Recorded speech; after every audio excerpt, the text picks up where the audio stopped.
From now on, Holy Father, not my will, but your will be done. I said, Father, you have chosen me. Give me the strength to obey. I will follow you no matter what it takes. If you know me, you cannot be neutral about me. Either you will hate me or you will love me. Because there is only one important business in the world. It is the business of salvation.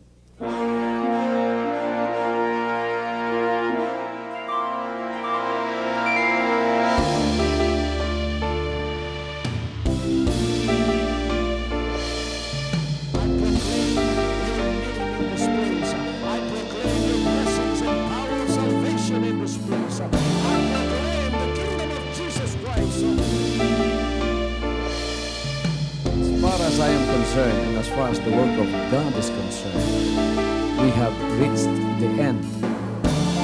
Last September 13, 2003. When you find God, you find His love. Because God is love. Ganon ang pag-ibig ng Panginoon.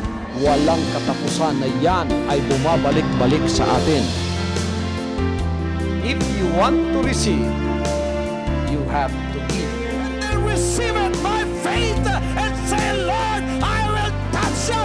Because the game plan of God was to save us from seeing through the power of love. He has completed. His salvation works in the Spirit. After April 13th, the door is open for everyone to come. The salvation works of the Father is now completed in me. Salvation is here.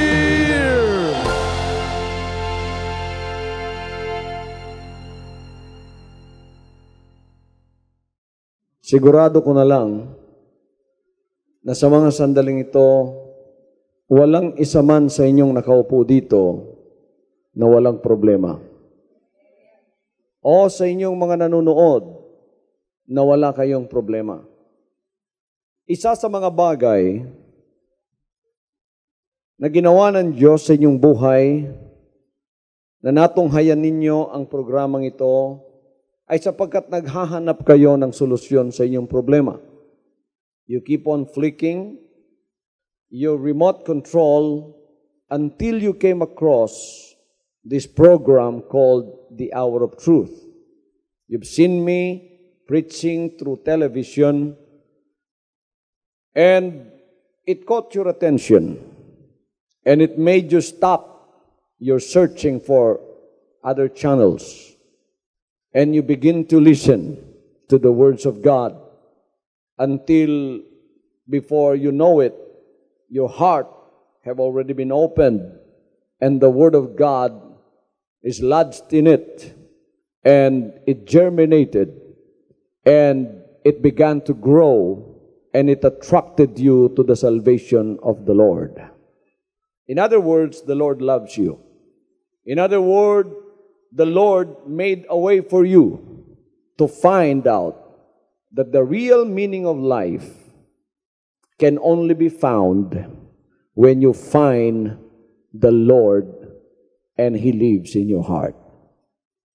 Malalaman mo lamang ang tunay na pamumuhay pagka nalaman mo ang Panginoon at Siya ay tatahan sa iyong puso sa pamamagitan ng Kanyang salita.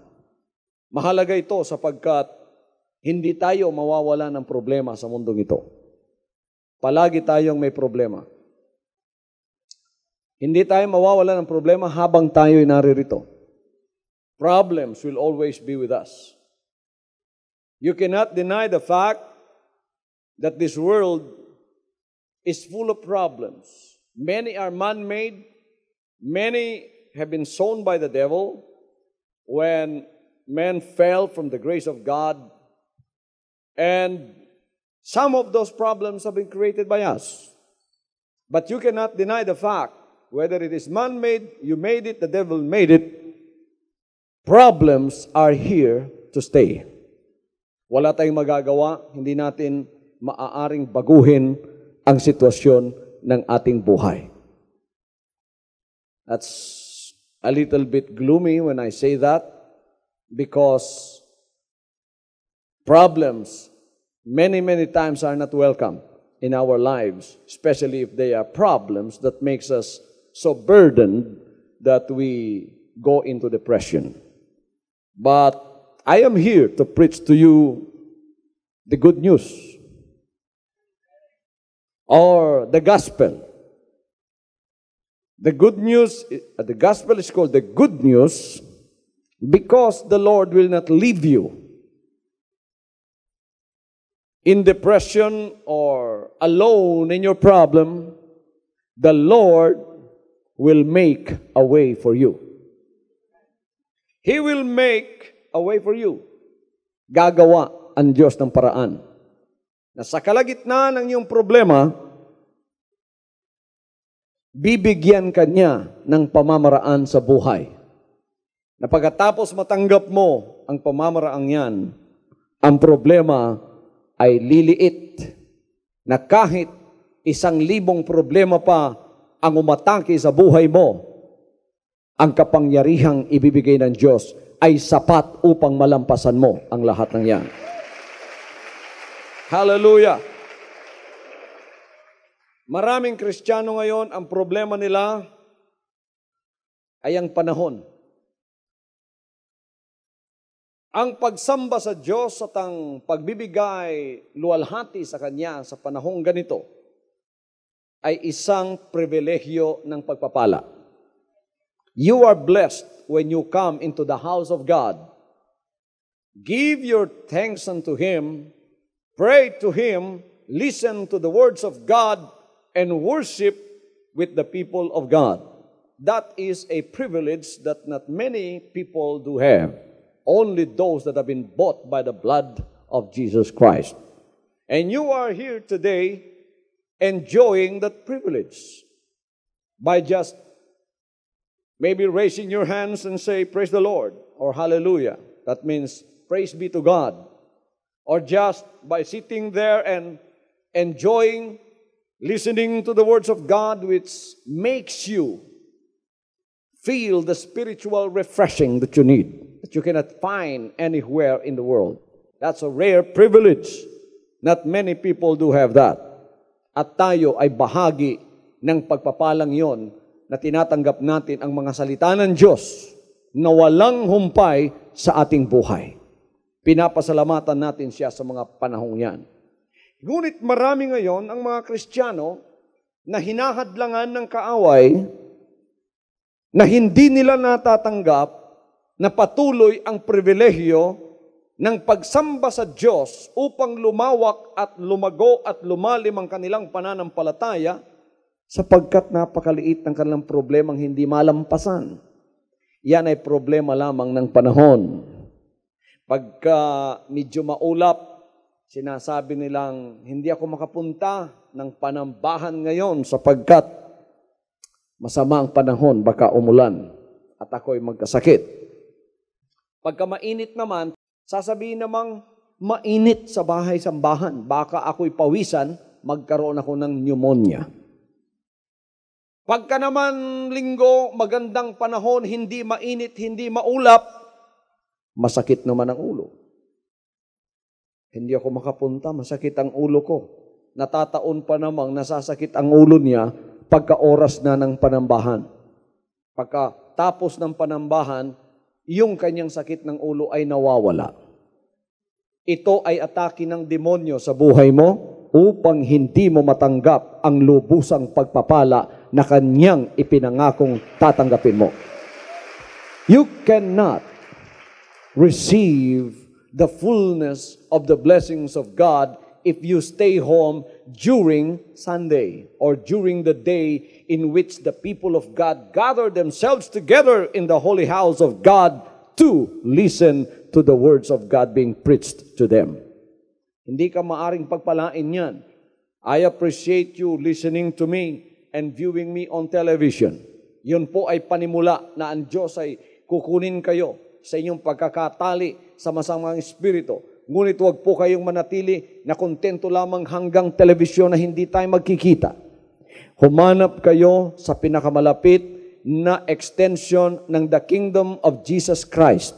The name above every name, the King of Kings and the Lord of Lords. Pumunta kayo doon, makipag-isa sa lahat ng mga anak ng Diyos, pumuri sa Kanya, sapagkat ginawa ng Diyos ang isang araw sa isang linggo para po sa inyong ikalalago.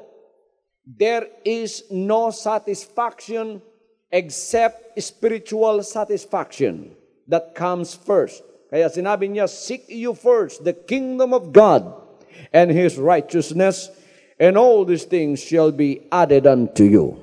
These adverse weather conditions that I've talked to are physical in nature. They are forces outside that your physical body feels.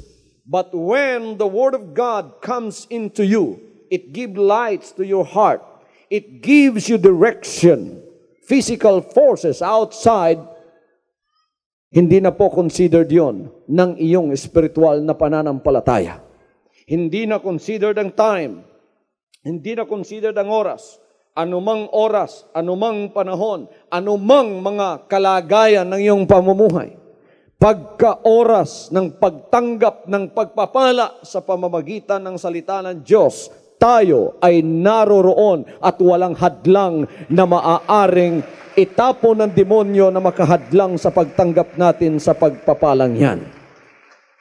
Hindi natin iniiwasan ang mga araw na ito ng pagsamba, sapagkat sa araw na ito ng pagsamba, diyan ibinubuhos ng Diyos ang mga pagpapala.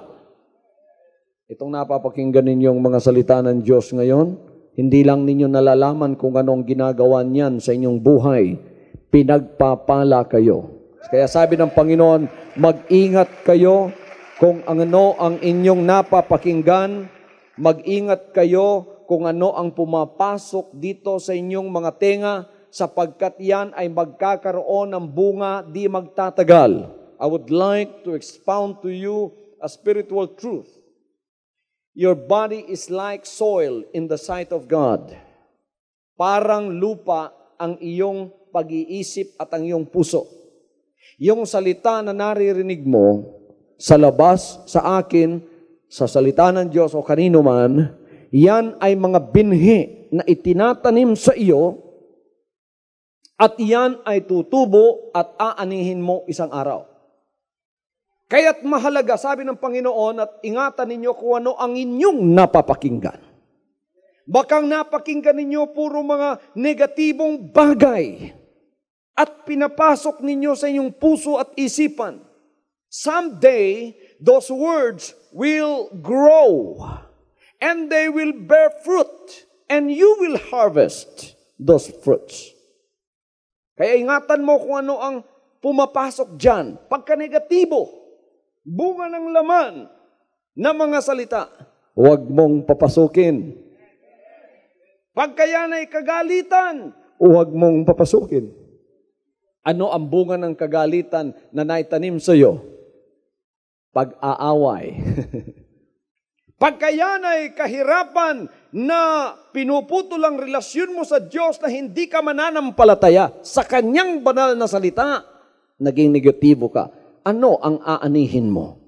Isang araw, lalago yan, tutubo ang negative spirit. Ano ang aanihin mo? Karukhaan, walang pagpapala na dadapo sa buhay mo. Kaya't ang salita ng Diyos mahalaga. Papasukin mo sa iyo. Mahalaga ang panambahan, amen? Mahalaga ang pagsamba sa Espiritu sa katotohanan, tulad nito. You may spend 2-3 hours in the cathedral today, or you may spend 1 hour and 30 minutes listening to me by television. But those hours spent listening to the words of God are not in vain. They are quality hours because it's the Word of God that comes into you. Pagkatapos ang mga salitang yan, lalago. Lalago. Paglago ng mga salitang yan, aanihin mo ang pagpapala. Aanihin mo ang kapayapaan. Magtataka ka na lang, sapagkat sa panahon ng kabagabagan, may problema ka. Pero nagtataka ka, sapagkat parang walang nangyayari sa'yo. Hindi ka napapanik. Bakit? Ganito ang dinadama ng buhay ko na kahit napakabigat ng problema ko, parang wala lang sa akin. Sapagkat yung kapayapaang yon ay itinanim sa iyo sa pamamagitan ng salita ng Diyos. Ngayon ay nagbubunga na sa iyo at tinutulungan ka ng ating Panginoon. Mahalaga yan. We must give God first place. We will be a blessing and receive a reward if we reject Satan's fair weather excuses. Maraming excuses gagawin si Satanas sa iyo. Pero pagkaaraw ng panambahan, huwag mong tanggapin ang anumang excuse o anumang alibay na ibigay ng demonyo sa iyo. Kailangan by all means, nandoon ka upang tanggapin ang mga salita ng Diyos. Alam ba ninyo ang salita ng Diyos ay tunay na ginto? Huwag na kayong maghanap ng ginto kung saan paman. Mga gintong nakatago na Yamasita, mga gintong sinasabi ng iba, meron daw sa kanila sapagkat may mapa, may nanaginip ako, pastor, napakarami daw ginto doon sa ilalim ng aking kusina. Panaginip lang. Tapos hinukay ang kusina, umabot sa sala, umabot sa kwarto, nawasak ang bahay, simento lahat ang nakita at lupa, walang ginto, wala pang bahay. Pagka nanaginip kayo ng ginto, ang ibig sabihin noon, ang tunay na ginto ang binibigay ng Diyos sa inyo, salita niya. Alam ba ninyo na ang tunay na kayamanan ay salita ng Diyos? Pagka tinanggap mo yan, unang-una yayaman ang iyong kaluluwa. Marami ang mga tao ngayong masyadong filosopo, masyadong physical ang pananaw sa buhay, masyadong material ang pananaw sa buhay. They consider you a fool when you serve God. They consider you a weakling and a hermaphrodite if you serve God. Lalo na kung lalaki, nagtataas ng kamay, sinasabing praise the Lord. Kung minsan nakikita pang umiiyak, ang relihiyon mo, kibuloy, ay para lamang sa mga bakla, para lamang sa mahihina. Sa Bisaya pa, kanang relihiyon na para lang nas mga huyang. Membro sa mga huyang. Dili ba may mga huyang din, he? Maraming mahina rito ang pumasok at naging tunay na lalaki. Hallelujah! Marami ritong bakla na lalaki ginawang babae sa pamamagitan ng panlilinlang ng demonyo nang pumasok sa paglilingkod na ito, naging tunay na lalaki. Pagka meron kayo ritong lalaking nakikitang umiiyak siya dahil nagpapasalamat ang kanyang kaluluwa sapagkat binago siya ng tunay na Diyos. Hallelujah! Umiiyak ang kanyang kaluluwa sapagkat siya ay nailigtas sa panlilinlang ng demonyo. Siya ay nakawala sa pagkabilanggo ng panlilinlang ng demonyo sa kanyang buhay. At ngayon meron na siyang pagbabago. Ang pagsamba sa Diyos ay hindi dahilan na ikaw ay usigi ng demonyo at sabihin mahina ka, malakas ka sa espiritu. Pinakamalakas ang taong sa espiritu na nagsasamba sa Diyos sa araw ng panambahan at naglilingkod sa Kanya sa Kanyang buong araw. Huwag ninyong iwasan ang panahon ng pagsamba sapagkat yan ang panahon na ang mga ginto ng Diyos na walang iba kundi ang Kanyang mga banal na salita ay Kanyang ipinamamahagi. Hallelujah! Kaya kayong mga nanonood ng inyong programa, marahil gabing-gabi na ngayon, gumising ka. Buksan mo yung mata mo. Kumuha ka ng tubig, manghilamos ka para mawala yung antok mo. Manood ka muna ng programang ito. Magtiis ka ng konting panahon Sapagkat maraming milagrong mangyayari sa buhay mo pagka ikaw ay nakatapos sa panonood ng programang ito. Hindi alam ng marami yan, mga kapatid. Pero tayong mga taga-kaharian ng ating Panginoon, alam na natin ang mga sekretong espiritual. Hallelujah! Ang iba, pagod na pagod ang kanilang katawan sapagkat ang hinahanap nila ay yung gintong nakikita, hinahanap nila yung trabaho, 6 to 6 para siya makapagsweldo ng malaki. Ngunit kung yan lang ang hinahanap mo at wala ang spiritual dimension ng buhay mo, you will end up with nothing. Because all of these are fleeting. Money will have wings and it will fly away. Your job will be gone one day because somebody's waiting to get it. Your strength will wane when you get old, or when you get sick, or when the Lord leaves you and you are left into the fate of the hands of the devil. But with God in your heart, by searching and by listening to His words and by serving Him, by doing His will, you will remain and last forever. Hallelujah! Kaya sabi ng Panginoon, without me, you can do nothing. Without me, you can do nothing. You can do everything in your own power, but you have limitations because you are just a physical being and you have limitations. But when God is with you, no problem is big enough that you cannot solve it. When God is with you, no obstacles are big enough that you cannot overcome them. Napakasarap maglingkod sa Diyos pagka alam ninyo ang kanyang pamamaraan. Itong pagpunta sa bahay-sambahan sa araw ng panambahan, pinakamalaking pagpapala yan. Hindi mo ba mafe-feel ngayon? Pero isang araw aanihin mo ang pagpapalang dinadala ng iyong pakikinig ng salita ng Diyos sapagkat ang kanyang mga salitang tinanggap mo ay mga ginto na nakapasok na sa iyong kaluluwa at yan ay gintong tunay. Alam ba ninyo, hindi ninyo mabibili ang kapayapaan? You may have many monies in the bank, but you cannot buy peace with your money. Only the Lord can provide peace for you. Many millionaires and billionaires and rich people have so much money that they could ever think of, but they don't have peace. Maraming pera, pero walang kapayapaan sa bahay.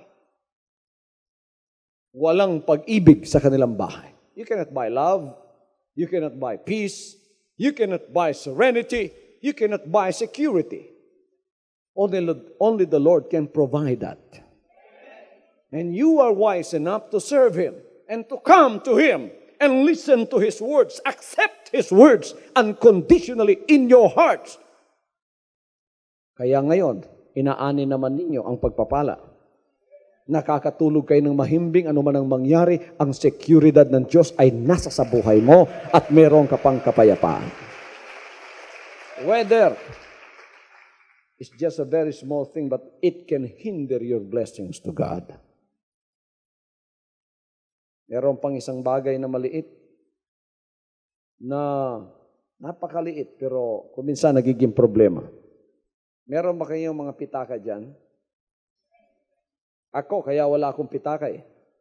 Wala na. Kayo nanonood ng TV, may mga pitaka ba kayo dyan? Kuminsan yan ang dahilan ng inyong problema. Pagka tinignan mo na naman ang pitaka mo, walang laman. Pagka walang laman, nawawala yung kagalakan mo at nagkakaroon ka ng aburidong espiritu. Hindi ka malapitan ng ibang tao. Sabi nila, bakit aburido ka? Hindi mo masabi, pero hindi lang nila alam na wala ka palang pera. Until you know it, your joy and sadness is connected with a piece of paper. Na merong aguinaldo, merong ayan, Aquino. O yan, malungkot na dati. O. Hindi mo alam, katagalan, ang kalagayan ng iyong espiritu ay konektado na sa isang papel na may print, na may mukha ng tao at merong numerical number kung magkano yan, isang pirasong papel, nakakabit ang iyong kagalakan at ang iyong kalungkutan. Huwag ninyong ikabit ang puso ninyo sa pitakan nyo. Maraming snatcher dyan. Pagka nakuha yan, ayun ang buhay mo, nakuha na rin niya. Putulin natin yon. Let us detach ourselves from our wallets. Let us detach ourselves from our wallets. Kailangan yung wallet mo, ang attachment niya nasa bulsa mo at nasa pagkain mo at nasa tiyan mo. Pero wag sa puso mo. Huwag mong mahalin ang pera higit pa sa Diyos. May pera ka o wala, pagka ang Diyos ay nasa sa iyo, ikaw ay kailangang merong kagalakan. Hallelujah! Bakit masaya ka? Wala akong pera. Oh? Ibang espiritu ito Sa mundo, hindi ganon, di ba?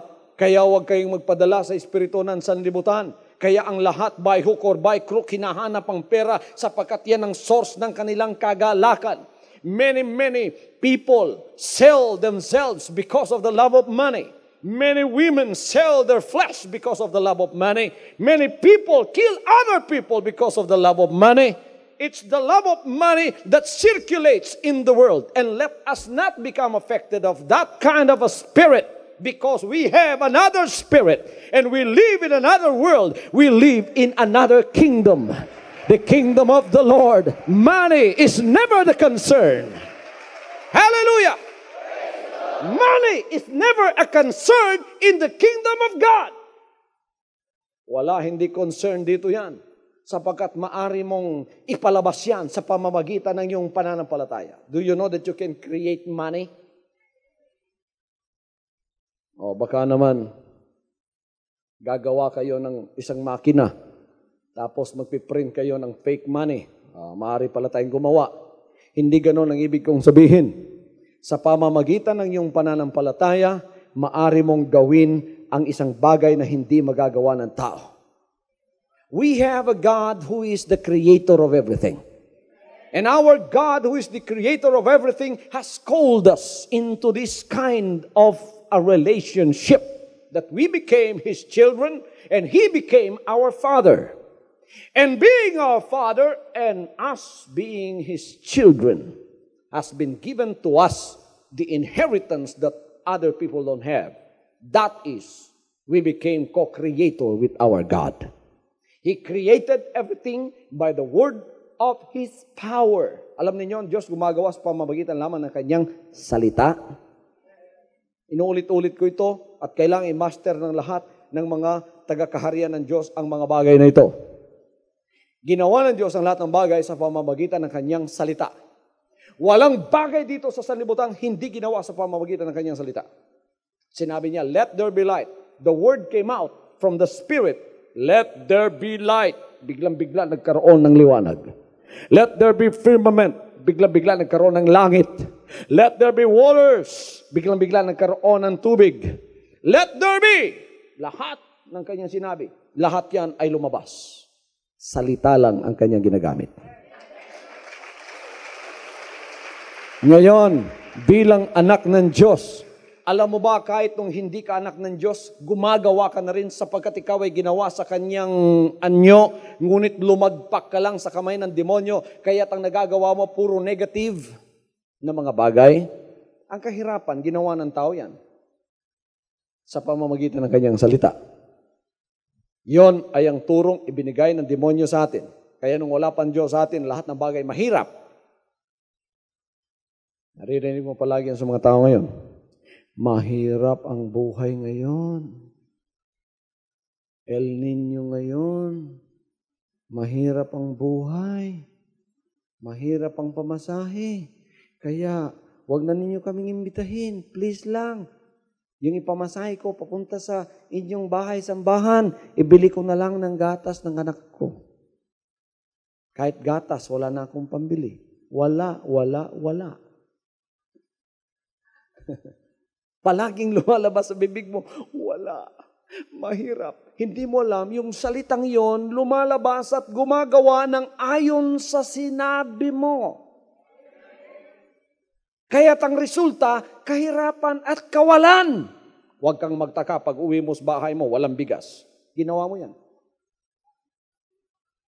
Huwag kang magtaka pag uwi mo sa bahay mo, lahat mahirap. Pag ganyan mo sa ilaw, wala. Huwag kang magtaka, huwag mo sabihin, bakit walang ilaw? Wala. Pumunta ka sa kapitbahay mo. Mare, may ilaw ba kayo dyan? Meron. Bakit sa amin wala? Nakita ko yung taga-electric company, pumunta kanina sa inyo. Ewan kung anong ginawa niya, umakyat sa poste, pinutol na pala yung ilaw mo. Bakit? Sapagkat sinabi mo, wala akong pambayad. Kaya wala akong ilaw, plus wala akong bigas. Kailangan ang awit mo, baguhin mo.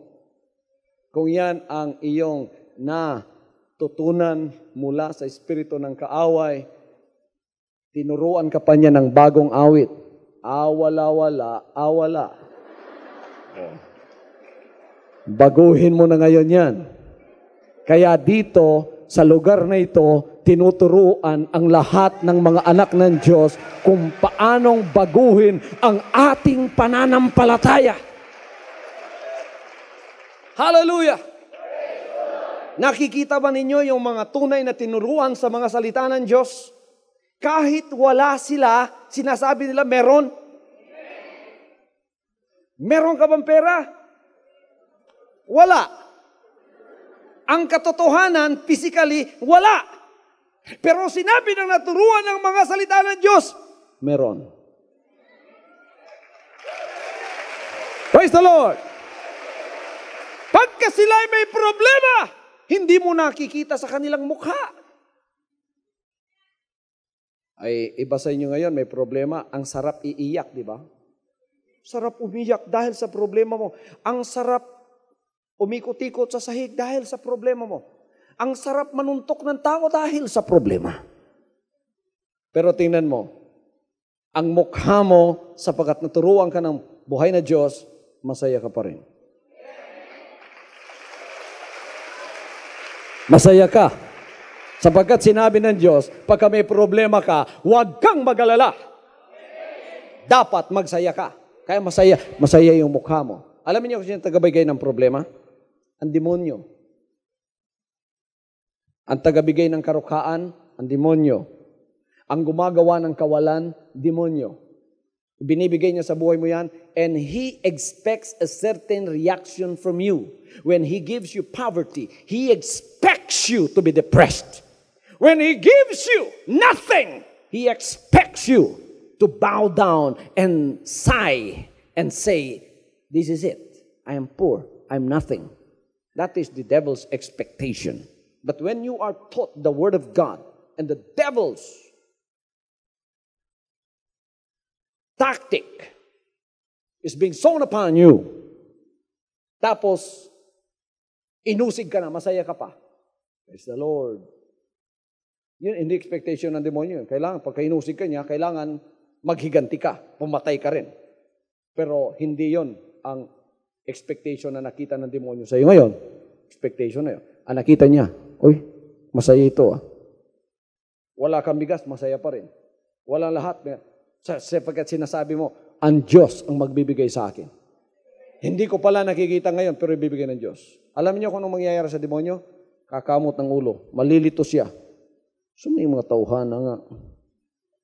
May mga bugas, malipayon man hinoon.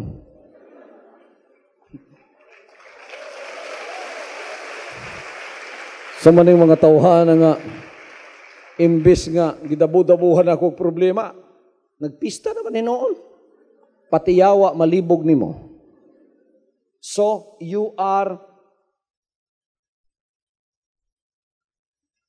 Confusing the devil. Instead of the devil confusing you, you confuse the devil. And you attract the blessings of God. And then the Lord alters your language of negativism, and He gives you a new language, which is the language of faith. Ibibigay niya sa iyo yan. Ibiro mo, meron ka bang pera? Wala ngayong pera. Pero sasabihin mo, meron. Pagdating mo sa bahay mo, nagtataka ka. Galing ka sa bahay, sambahan, may tumuktok sa bahay mo. O ano? Ako po yung nakautang sa inyo 10 years ago.